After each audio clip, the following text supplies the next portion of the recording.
ਹਾਂਜੀ, ਸਤਿ ਸ਼੍ਰੀ ਅਕਾਲ ਜੀ। ਕੀ ਹਾਲ ਚਾਲ ਹੈ? ਸਵਾਗਤ ਹੈ ਤੁਹਾਡਾ ਆਪਣੇ YouTube ਚੈਨਲ ਪ੍ਰਜੀਤ ਸਿੰਘ ਫੋਟੋਗ੍ਰਾਫੀ ਤੇ। ਜਿਵੇਂ ਕਿ ਆਪਾਂ ਪਿਛਲੀ ਵੀਡੀਓ ਵਿੱਚ ਗੱਲ ਕੀਤੀ ਸੀ ਕਿ ਤੁਹਾਨੂੰ ਕੋਲੈਬੋਰੇਸ਼ਨਸ ਕਿਵੇਂ ਮਿਲ ਸਕਦੀਆਂ ਨੇ, ਉਹਦੇ ਵਿੱਚ ਤੁਹਾਨੂੰ ਕੁਝ ਐਪਸ ਬਾਰੇ ਵੀ ਦੱਸਿਆ ਸੀ।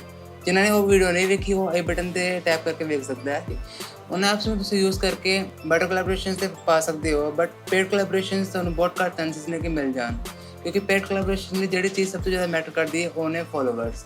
ਤੇ ਅੱਜ ਆਪਾਂ ਗੱਲ ਕਰਨ ਵਾਲੇ ਇਦਾਂ ਦੇ ਕੁਝ ਟ੍ਰਿਕਸ ਤੇ ਪਰਸਨਲ ਐਕਸਪੀਰੀਐਂਸਿਸ ਬਾਰੇ ਜਿਨ੍ਹਾਂ ਨੂੰ ਤੁਸੀਂ ਯੂਜ਼ ਕਰਕੇ ਬੜੇ ਆਰਾਮ ਨਾਲ ਆਪਣੇ ਫੋਲੋਵਰਸ ਨੂੰ ਵਧਾ ਸਕਦੇ ਹੋ ਐਂਡ ਮੇਬੀ ਹੈਸ਼ਟੈਗ ਤੇ ਤੁਹਾਡੀ ਪੋਸਟ ਟੌਪ ਤੇ ਆ ਜਾਣ।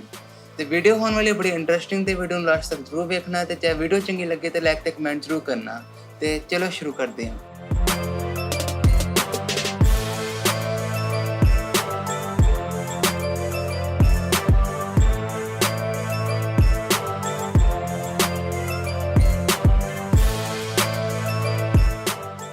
ਸਭ ਤੋਂ ਪਹਿਲਾਂ ਤੁਸੀਂ ਆਪਣੇ ਅਕਾਊਂਟ ਨੂੰ ਕ੍ਰੀਏਟਰ ਜਾਂ ਬਿਜ਼ਨਸ ਅਕਾਊਂਟ ਵਿੱਚ ਕਨਵਰਟ ਕਰੋ because you are a content creator. Creator account ਵਿੱਚ ਕਨਵਰਟ ਕਰਨ ਦਾ ਸਭ ਤੋਂ ਵੱਡਾ ਬੈਨੀਫਿਟ ਇਹੀ ਹੈ ਕਿ ਸਾਨੂੰ ਸਾਡੀ ਪੋਸਟ ਡਿਟੇਲ ਇਨਫੋਰਮੇਸ਼ਨ ਮਿਲ ਜਾਂਦੀ ਹੈ, ਜਿਵੇਂ likes, comments, followers, reach, impressions, engagement. ਇਹਨਾਂ ਸਭ ਨੂੰ ਯੂਜ਼ ਕਰਕੇ ਤੁਸੀਂ ਆਪਣੀ ਪੋਸਟ ਦੀ ਡਿਟੇਲ ਐਨਾਲਿਸਿਸ ਕਰ ਸਕਦੇ ਹੋ। Then the main thing you should focus on is relevant hashtag। मतलब ਤੁਸੀਂ ਜੋ ਵੀ ਕੁਝ ਪੋਸਟ ਕਰ ਰਹੇ ਹੋ ਉਹਦੇ ਵਿੱਚ ਕੁਝ relevant hashtags ਯੂਜ਼ ਕਰੋ। relevant hashtags ਯੂਜ਼ ਕਰਨ ਨਾਲ ਸਾਡੀ ਪੋਸਟ ਉਹਨਾਂ ਲੋਕਾਂ ਤੱਕ ਪਹੁੰਚੇਗੀ ਜਿਨ੍ਹਾਂ ਨੂੰ ਇਦਾਂ ਦੀ ਪੋਸਟ ਵਿੱਚ ਇੰਟਰਸਟ ਹੈ, ਤੇ ਇਸ ਨਾਲ ਚਾਂਸਸ ਬਹੁਤ ਜ਼ਿਆਦਾ ਵੱਧ ਜਾਂਦੇ ਨੇ ਕਿ ਉਹ ਪਰਸਨ ਤੁਹਾਡੀ ਪੋਸਟ ਤੇ ਇੰਗੇਜ ਕਰੇ ਤੇ ਉਹ ਤੁਹਾਨੂੰ ਫੋਲੋ ਵੀ ਕਰੇ। ਇਸ ਨਾਲ ਤੁਹਾਡੇ ਫੋਲੋਵਰਸ ਵੀ ਵੱਧ ਜਾਣਗੇ ਤੇ ਤੁਹਾਡਾ ਇੰਗੇਜਮੈਂਟ ਰੇਟ ਵੀ ਵਧੇਗਾ। ਬਾਕੀ ਹੈਸ਼ਟੈਗ ਦੀ ਪਾਵਰ ਦਾ ਅੰਦਾਜ਼ਾ ਤੁਸੀਂ ਇਸ ਸਕਰੀਨਸ਼ਾਟ ਨੂੰ ਵੇਖ ਕੇ ਲਗਾ ਹੀ ਸਕਦੇ ਹੋ। ਬਾਕੀ ਇੰਸਟਾਗ੍ਰਾਮ ਦਾ ਰੀਲ ਫੀਚਰ ਜ਼ਰੂਰ ਯੂਜ਼ ਕਰਿਆ ਕਰੋ ਕਿਉਂਕਿ ਰੀਲਸ ਦੀ ਜੋ ਰੀਚ ਹੈ ਉਹ ਬਹੁਤ ਜ਼ਿਆਦਾ ਹਾਈ ਹੈ। ਕਈ ਅਕਾਊਂਟਸ ਤੇ ਇਦਾਂ ਦੇ ਵੀ ਨੇ ਜੋ ਰੀਲਸ ਦੇ ਬੇਸ ਤੇ ਚੱਲ ਰਹੇ ਨੇ। ਚਲੋ ਇਹ ਸਭ ਗੱਲਾਂ ਤੇ ਹੋ ਗਏ ਅਕਾਊਂਟ ਨੂੰ ਗਰੋ ਕਰਨ ਦੀਆਂ। ਹੁਣ ਗੱਲ ਕਰਦੇ ਹਾਂ ਅਕਾਊਂਟ ਨੂੰ ਮੇਨਟੇਨ ਕਿਵੇਂ ਕਰਕੇ ਰੱਖਣਾ ਹੈ, ਕਿਉਂਕਿ ਮੇਨਟੇਨੈਂਸ ਵੀ ਤਾਂ ਜ਼ਰੂਰੀ ਹੈ। ਅਕਾਊਂਟ ਨੂੰ ਮੇਨਟੇਨ ਕਰਕੇ ਰੱਖਣ ਲਈ ਤੁਹਾਨੂੰ ਡੇਲੀ ਕੁਝ ਨਾ ਕੁਝ ਪੋਸਟ ਕਰਦੇ ਰਹਿਣਾ ਪਏਗਾ।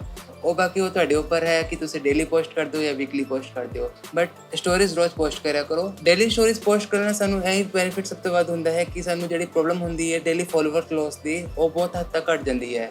ਇਸ ਨਾਲ ਸਾਡਾ ਅਕਾਊਂਟ ਡੈਡ ਦੀ ਕੈਟੇਗਰੀ ਤੋਂ ਐਕਟਿਵ ਦੀ ਕੈਟੇਗਰੀ ਵਿੱਚ ਆ ਜਾਂਦਾ ਹੈ ਤੇ ਸਾਡੇ ਅਕਾਊਂਟ ਦੀ ਪ੍ਰੋਫਾਈਲ ਫੋਟੋ ਤੇ ਇਦਾਂ ਦਾ ਗੋਲ ਸਰਕਲ ਵੀ ਆ ਜਾਂਦਾ ਜਿਸ ਨਾਲ ਸ਼ੋ ਹੁੰਦਾ ਕਿ ਤੁਸੀਂ ਕੁਝ ਸਟੋਰੀ ਪੋਸਟ ਕੀਤੀ ਹੋਈ ਹੈ। ਜਿਹੜਾ ਵੀ ਪਰਸਨ ਆਪਣੇ ਫੋਲੋਇੰਗ ਨੂੰ ਘਟਾਉਣ ਲਈ ਅਨਫੋਲੋ ਕਰ ਰਿਹਾ ਹੋਏਗਾ ਉਹ ਤੁਹਾਡੇ ਅਕਾਊਂਟ ਤੋਂ ਅਨਫੋਲੋ ਕਰੇਗਾ, ਕਿਉਂਕਿ ਤੁਹਾਡਾ ਅਕਾਊਂਟ ਐਕਟਿਵ ਹੋਏਗਾ ਤੇ ਉਸ ਨੂੰ ਪਤਾ ਹੋਏਗਾ ਕਿ ਤੁਹਾਡੇ ਅਕਾਊਂਟ ਤੇ ਕੁਝ ਨਾ ਕੁਝ ਪੋਸਟ ਹੋ ਰਿਹਾ ਹੈ। ਇਸ ਲਈ ਤੁਹਾਡੇ ਫੋਲੋਵਰਸ ਘਟਣ ਦੇ ਚਾਂਸਸ ਬਹੁਤ ਘੱਟ ਹੋ ਜਾਂਦੇ ਨੇ। ਬਾਕੀ ਐਂਡ ਵਿੱਚ ਇਹੀ ਕਹਿ ਸਕਦੇ ਕਿ ਜਿੰਨਾ ਜ਼ਿਆਦਾ ਤੁਸੀਂ ਡੈਡੀਕੇਟਡ ਰਹੋਗੇ ਤੇ ਜਿੰਨਾ ਜ਼ਿਆਦਾ ਤੁਸੀਂ ਆਪਣੇ ਅਕਾਊਂਟ ਨੂੰ ਮੇਨਟੇਨ ਕਰਕੇ ਰੱਖੋਗੇ ਉਨੀ ਜਲਦੀ ਤੁਹਾਨੂੰ ਪੇਡ ਕੋਲੈਬੋਰੇਸ਼ਨਸ ਆਉਣਗੀਆਂ ਤੇ ਤੁਸੀਂ ਅਕਾਊਂਟ ਨੂੰ ਗਰੋ ਕਰੋਗੇ। ਬਾਕੀ ਜੇ ਵੀਡੀਓ ਚੰਗੀ ਲੱਗੀ ਹੋਵੇ ਤਾਂ ਲਾਈਕ ਤੇ ਕਮੈਂਟ ਜ਼ਰੂਰ ਕਰਨਾ ਤੇ ਇੱਦਾਂ ਦੀ ਹੋਰ ਇੰਟਰਸਟਿੰਗ ਵੀਡੀਓਜ਼ ਦੇਖਣ ਲਈ ਚੈਨਲ ਨੂੰ ਸਬਸਕ੍ਰਾਈਬ ਕਰਨਾ ਨਾ ਭੁੱਲਣਾ। ਤੇ ਮਿਲਦੇ ਤੁਹਾਨੂੰ ਅਗਲੀ ਵੀਡੀਓ ਵਿੱਚ।